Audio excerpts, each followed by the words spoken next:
Faith without works is dead. Resist the devil, and he will flee from you.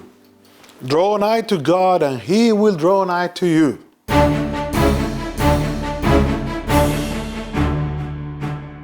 Now, those are famous quotes. Do you know where they come from? The book of James in the New Testament. In fact, this 5-chapter book has quite a few well-known quotes. Do you know this one?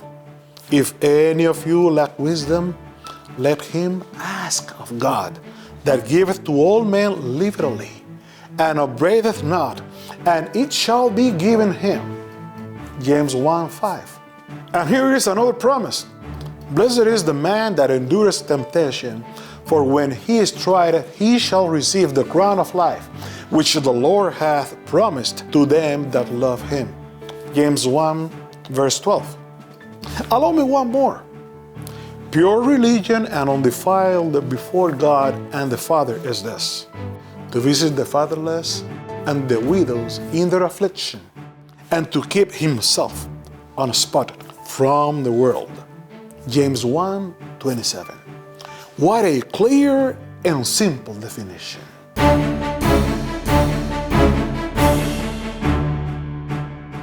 Who is this writer of great quotes? James, yes. But which James? Unfortunately, there isn't enough evidence in the book to come to any firm conclusion. The name James was very common among Jews because it is the Greek equivalent of the name Jacob. Jacob later renamed Israel, the father of the 12 tribes. There were 2 of Jesus' 12 disciples named James: James the son of Zebedee and James the son of Alphaeus. And there was James, the brother of Jesus, to name 3. James the son of Zebedee was martyred about the year AD 44, and James the son of Alphaeus was not a prominent disciple, so it seems unlikely that either of these 2 wrote the Epistle of James. James, the brother of Jesus, however, seems to be more likely the author of this epistle. He is believed to have been the leader in Jerusalem and to have presided at the council of the church at Jerusalem. The tone of the introduction in chapter 1, verse 1 implies that the writer is well known to those he addresses because he speaks with recognized authority. James, a servant of God and of the Lord Jesus Christ, to the 12 tribes which are scattered abroad, greeting. James 1, verse 1.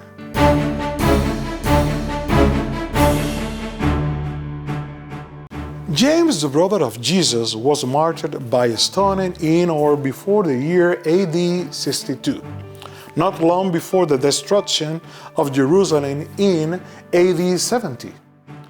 During that time period, the Jews were becoming more and more frustrated with the injustice and corruption of the Roman rule. The book of James addresses these frustrations in a Christian way and adds weight to the argument that James, the brother of Jesus, was the one who wrote the book. The epistle is addressed to the 12 tribes which are scattered abroad, making it a general letter to the early Christian church. There are 7 books grouped together in the Bible that are considered general epistles: James, 1st and 2nd Peter, 1st and 2nd and 3rd John, and Jude. These are placed after Paul's epistles in the Bible. The Epistle of James addresses many of the same issues in the early Christian church that Paul and Peter wrote about. Do these same issues appear in our churches today? Is this book of James relevant to your issues and my issues?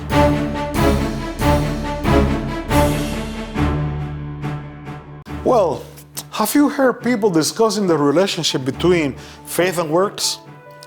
I suspect you have. James 2, verses 14 through 26 includes that famous quote we started with about how faith without work is dead.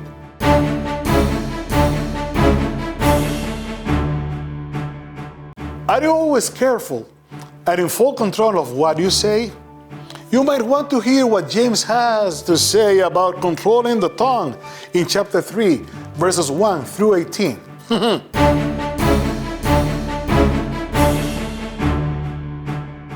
Do you need wisdom? Did you claim that promises for wisdom that we read at the beginning? This is the type of wisdom you can expect to come from God. James 3:17 states, "But the wisdom that is from above is pure first, then peaceable, gentle, and easy to be treated, full of mercy and good fruits, without partiality and without hypocrisy." I think this book is really and very relevant for our day. In fact, the book of James is packed with relevant instruction. Here are some more. Do you know anyone who favors the rich kids and leaves out the poor kids? James have a few things to say in chapter 2, verses 1 to 13 about those who are partial in this way. Do you ever find yourself torn between some worldly pleasure and single-minded devotion to God?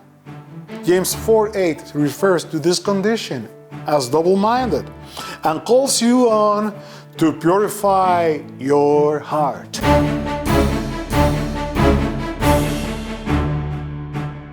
Do you wonder if you really need to keep that fourth commandment about the seventh-day Sabbath? James 2, verse 10 says, "For whosoever shall keep the whole law, and yet offend in one point, he is guilty of all."